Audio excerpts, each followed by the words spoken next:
खुलुमबाय गोजोन फुंबिलिनि गासैबो बड'लेण्ड बुब्लिनि अनसायगिरिफोरखौ बरायग्रोबाय। दिनै 6 अक्ट'बर शुक्रबारनि फानजामुथिखौ फरायसिनो लादों आं गेवलां हाज'वारिया। फानजामुथिनि गिबियाव दं मेष राशि।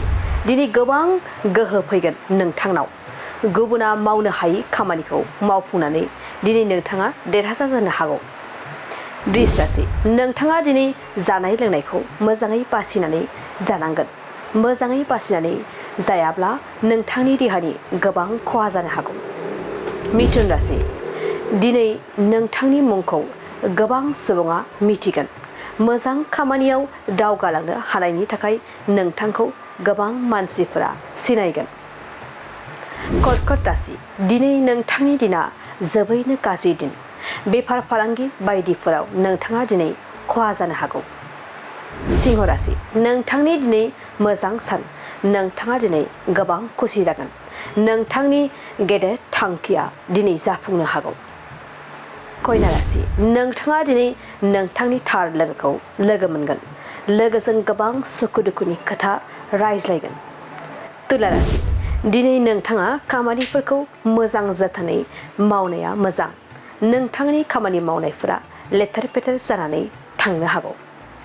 वृश्चिक राशि। दिनै नोंथांनि मुवा बेसादफोरा गोमानो हागौ। नोंथाङा नोंथांनि मुवा बेसादफोरखौ मोजां जोथोनै लाखिनाया मोजां जागोन। धनु राशि। नोंथाङा दिनै गुबुनजों गोबां अनजागोन।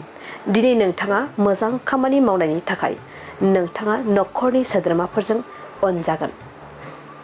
मकर राशि। दिनै नोंथाङा देरहासार जागोन।